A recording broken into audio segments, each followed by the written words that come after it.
নমস্কার বন্ধুরা, কাজল ভিলেজ কিচেনে সকলকে স্বাগত জানাই। রোজকার মতো আজও রান্নাঘরে চলে এলাম। আজকের রেসিপি একদম ডিম আর কাঁচা আলু দিয়ে দারুণ মজাদার একটি টিফিন করে আপনাদের সঙ্গে শেয়ার করবে। তার জন্য প্লিজ প্রথম থেকে লাস্ট পর্যন্ত ভিডিওটি দেখতে থাকুন, আশা করছি ভীষণ ভালো লাগবে। তো চলুন তাইলে শুরু করা যাক। আজকের রেসিপির জন্য সকালে টিফিনে দারুণ লাগবে। দুটো ডিম ভেঙে নেব একটা বাটির মধ্যে। ডিমের মধ্যে সামান্য একটু লবণ দেব, মানে স্বাদ মতো লবণ দেব, দিয়ে খুব ভালো করে ডিমটাকে একটা কাঁটা চামচ দিয়ে ফেটে নেব। ওটাকে খুব ভালো করে গ্রেট করে নিয়েছি। আমি দুটো ছোট সাইজের আলু নিয়েছি, তোমরা চাইলে এখানে কম বেশি আলু নিতেই পারো। এবারে জল দিয়ে খুব ভালো করে আলুটাকে 3 থেকে 4 বার ধরে আমি পরিষ্কার করে ধুয়ে নেব। খুব ভালো করে আমি আলুটাকে এইভাবে ধুয়ে নিয়েছি। ধুতে ধুতে দেখবে একটা সময় সাদা হয়ে যাবে, আলুটা একেবারে পরিষ্কার হয়ে যাবে। তখন আলুটাকে আমি একটা ছাঁকনির মধ্যে তুলে নিয়েছি। এবারে একটা বাটি নিয়ে নেব, বাটির মধ্যে দিয়ে দেবো সমস্ত আলুটা। এখানে কিন্তু জল ঝাড়ার কোনো রকম দরকার নেই, এরকম সামান্য জল থাকলে এতে করে কিছুই হবে না। এবারে এখানে যে ডিমটাকে আমি ফেটে রেখেছিলাম, এই ডিমটাও আমি এর মধ্যেই দিয়ে দেবো।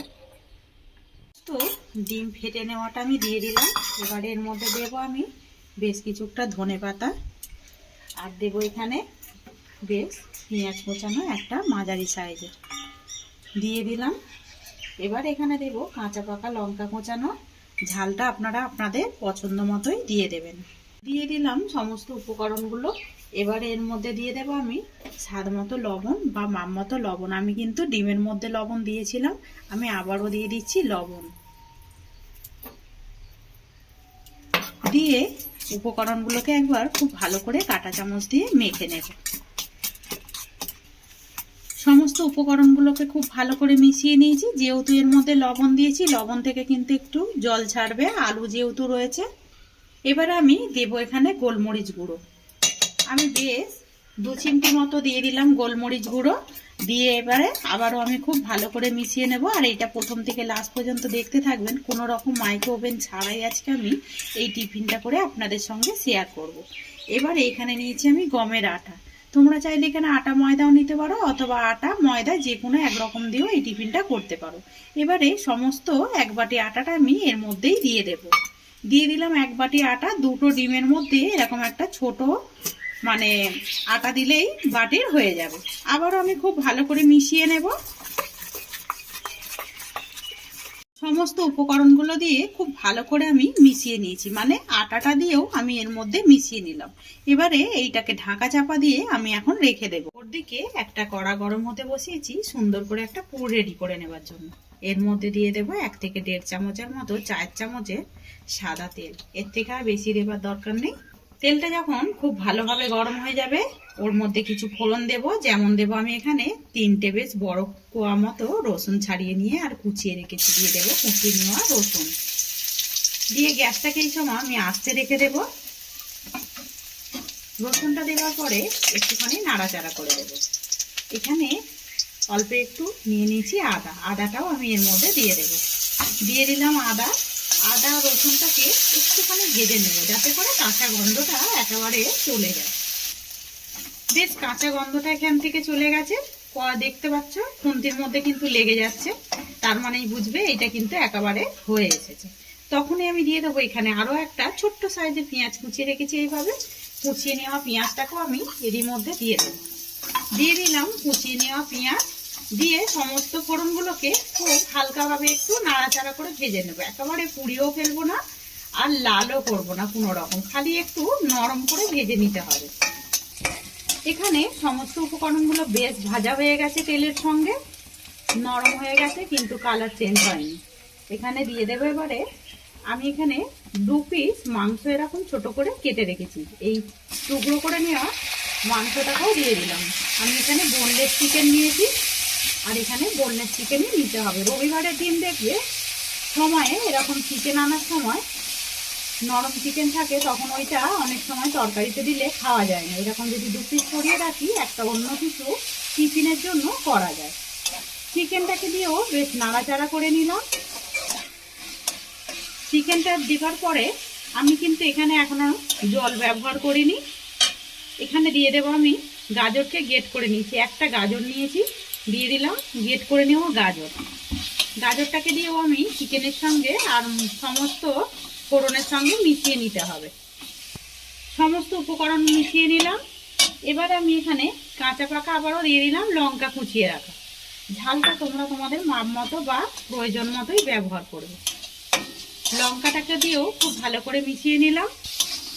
সমস্ত উপকরণগুলো দেওয়ার পরে বেশ হালকা একটু চিকেন থেকে জল ছেড়েছে। এই ফাঁকেই আমি দিয়ে দেবো স্বাদ মতো লবণ বা মাপ মতো লবণ। লবণ আর ঝালটা আপনারা পরিমাণ মতো ব্যবহার করবেন। দিয়ে দিলাম মাপ মতো লবণ।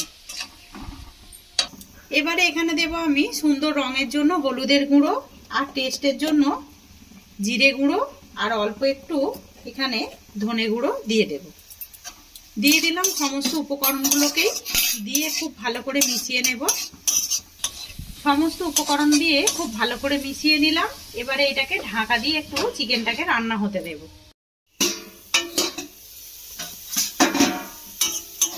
ফাঁকে ফাঁকে একবার করে ঢাকাটা খুলে নাড়াচাড়া করে দেবেন, না হলে কিন্তু তলা থেকে পুড়ে যেতে পারে। এবারে লাস্টে যেটা দিয়ে দেবো, চিকেনটা কিন্তু একেবারে সমস্ত উপকরণের সঙ্গে হয়ে গেছে। দিয়ে দেবো একটু ধনেপাতা কোঁচানো, যাতে করে টেস্টটা আরো বেশি সুন্দর আছে, খেতে ভালো লাগবে। যদি হাতের সামনে থাকে তাইলেই দেবে, নাহলে কিন্তু কোনো রকম দেবার দরকার নেই। দিয়ে ধনেপাতাটাকে দিয়েও খুব ভালো করে মিশিয়ে নিলাম। এখানে চিকেনের পুরটা একদম রেডি হয়ে গেছে। আমি এর মধ্যে কোনো রকম গরম মশলা ব্যবহারও করলাম না, আর কোনো রকম গুঁড়ো মশলাও দিলাম না, শুধু কাঁচা লঙ্কা কুচানোতেই একেবারে রেডি হয়ে গেছে। এবারে পুরটাকে আমি নামিয়ে নেব। ততক্ষণ ঠান্ডা করে নিই। অপরদিকে আমি আরো একটা কড়া গরম হতে বসিয়ে দিয়েছি। এবারে এখানে যে আমি আটার যে ব্যাটারটা রেডি করেছিলাম বা গোলাটা রেডি করেছিলাম, একেবারে কতটা নরম হয়ে গেছে। আলু থেকেও জল ছেড়েছে আর পেঁয়াজ থেকেও জল ছেড়েছে। এর মধ্যে কোনো রকম জল দেবে না, একটুখানি মাখিয়ে নিয়ে রেখে দিয়ে দেখবে এরকমই কিন্তু হয়ে যাবে। যেহেতু দুটো ডিম দিয়েছি আমি, আর এই ব্যাটারটা ঠিক এরকমই হবে ঘনত্বটা। কড়াটা গরম বসিয়ে দিয়েছি, বেশ গরম হয়ে গেছে। এই সময় গ্যাসটাকে একটু আস্তে করে দিয়েছি। এর মধ্যে হালকা অল্প একটু তেল দিয়ে দেবো, খুবই সামান্য একটু তেল দেবো।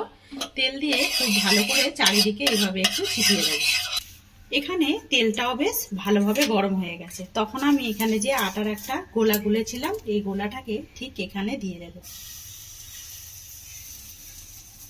দিয়ে দিলাম বেশ বড় হাতা, একদম এক হাতার মতো দিয়ে চারিদিকে একটু সুন্দর করে এইভাবে আমি পেতে দেব বা গোলাকার করে দেব।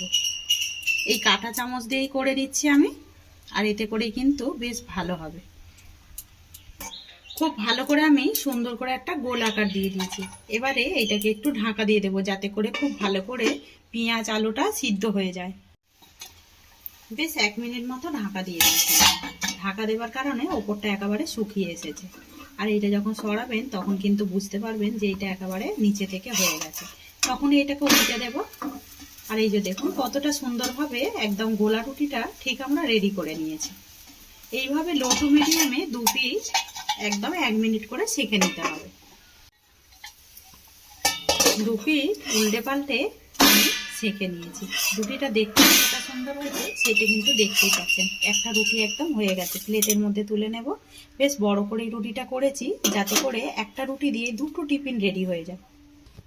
সমস্ত টিফিনগুলোকে ওই একইভাবে আমি ভেজে নেব। আবারও হালকা একটু তেল দিয়ে দেব। এই টিফিনটার মধ্যে খুব বেশি তেল লাগে না, একদম সামান্য অল্প তেলেই টিফিনটা একদম রেডি হয়ে যায়। আবারও যে এই গোলাটা রয়েছে এটা সমস্তটাই আমি এর মধ্যে দিয়ে দেব। দিয়ে ভেজে ফিরে আসছি। সুন্দর করে বেশ ভেজে নিয়েছি, ভেজে ফিরে এলাম। আর খুব বেশি সময় লাগে না, একদম অল্প সময়ের মধ্যেই কিন্তু এই টিফিনগুলো রেডি হয়ে যায়। এখানে নিয়ে নেব একটা, যেই রুটিগুলো করেছিলাম একটা করে রুটি।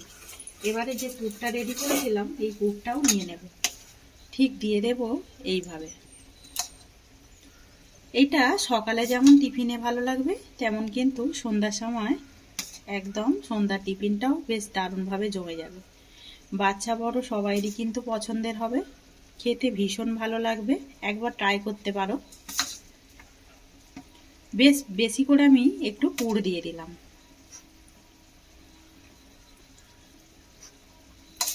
যেহেতু 2টো করেছি, এর মধ্যে 4টে টিফিন অনায়াসে হয়ে যাবে। এবারে এই ধার থেকে ঠিক ফাঁকা রেখেছি, এই ধার থেকে ধরবো, ধরে নিয়ে ঠিক এইভাবে আমি ফোল্ড করে একটা সুন্দর করে মুড়ে নেব, যেরকম ঠিক আমরা এগরোল মুড়ে থাকি সেইভাবে মুড়ে নেব। সুন্দর করে বেশ মুড়ে নিলাম, সুন্দর করে ফোল্ড করে মুড়ে নিয়েছি। এবার একটা ছুরি নিয়ে নিলাম, মাঝ বরাবর আমি ঠিক এইভাবে কেটে নেব। যেহেতু বেশ মোটা মোটা রুটিগুলো রয়েছে, ওইটা একটা খেলেই কিন্তু একেবারে পেটটা অনেকক্ষণ ভরা থাকবে। এখানে একটা কিন্তু রেডি করে নিয়েছি। এবারে এটা একটা প্লেটের মধ্যে তুলে নেব। আজকের রেসিপি কে কোথা থেকে দেখছো অতি অবশ্যই কমেন্ট করে জানাবেন। যদি ফেসবুক থেকে দেখেন আমার পেজটিকে ফলো করবেন, আর যদি ইউটিউব থেকে দেখেন তাহলে এই চ্যানেলটিকে সাবস্ক্রাইবার করে নেবেন। দুটোই একসঙ্গে মুড়ে নেব। আগে সমস্ত টিফিনগুলোকেই রেডি করে নিয়েছি, আর কতটা দেখতে সুন্দর হয়েছে দেখুন। একটা করে খেলেই কিন্তু পেট ভরে যাবে। আজকের রেসিপিটা টমেটো সসের সঙ্গে খেতে কিন্তু দারুণ লাগবে। একবার হলে এইভাবে বাড়িতে ট্রাই করবেন, খেয়ে আমাকে কমেন্ট করে জানাবেন যে রেসিপিটি কিরকম লাগলো। যদি ভালো লেগে থাকে একটা লাইক করে দিয়ে এইভাবে আমার পাশে থাকবেন, আমাকে সাপোর্ট করবেন। নিত্য নতুন রান্নার জন্য পাশে থাকা বেল আইকনটি প্রেস করবেন। সবাই ভালো থাকবেন, সুস্থ থাকবেন। ধন্যবাদ। আবার কোনো নতুন রেসিপি নিয়ে ফিরে আসবো। আজকের মতো এই পর্যন্ত।